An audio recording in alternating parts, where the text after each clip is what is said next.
करबला जी शहीदन जी याद में इमाम बारगाह गुलिस्तान सज्जाद कासमाबाद में मजलिसन जी शुरू थियल सिलसिले बाबत मंजूर कालरो जी रिपोर्ट पेश कजे थी।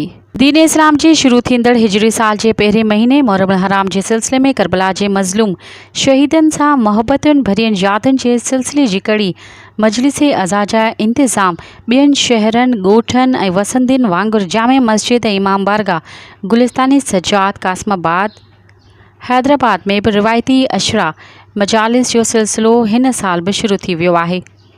मजलिसुनि खे रोज़ानो ब आलम ख़िताब कंदा, जिन में मौलाना सैयद मोहम्मद मुस्तफ़ा मुसवी ऐं अल्लामा सैयद मोहम्मद अब्बास नकवी जिन ख़िताब करण फरमायो।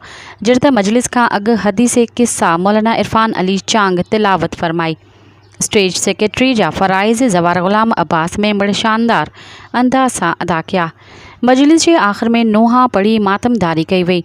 नोहा पढ़ंदड़नि में इरफान अली चांग फराज़ करबलाई शामिल आहिनि, जॾहिं त सोज़ सलाम ज़ाकिर इकरामुद्दीन शेख ऐं ॿियनि ज़ाकिरनि निहायती ख़ुलूस सां पढ़ी पंहिंजी पंहिंजी ड्यूटी अदा कई। हिन मजलिस में मुहबान अहल बैत अलैहिस्सलाम जो वॾो तादाद शरीक थियो। मजलिस में शरीक तमाम अज़ादारनि खे दुआए ख़ैर बाद लंगर इमाम सां फ़ैज़याब कयो वियो। मजलिस लाइ औरत अज़ादारनि लाइ जुदा बंदोबस्त कयल हो।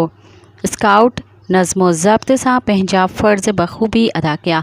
गाॾियुनि जी पार्किंग लाइ स्काउट बहितर रहनुमाई कई, जेके ॾहें जे आख़िरी मजलिस ताईं साॻी रीत अदा कया वेंदा।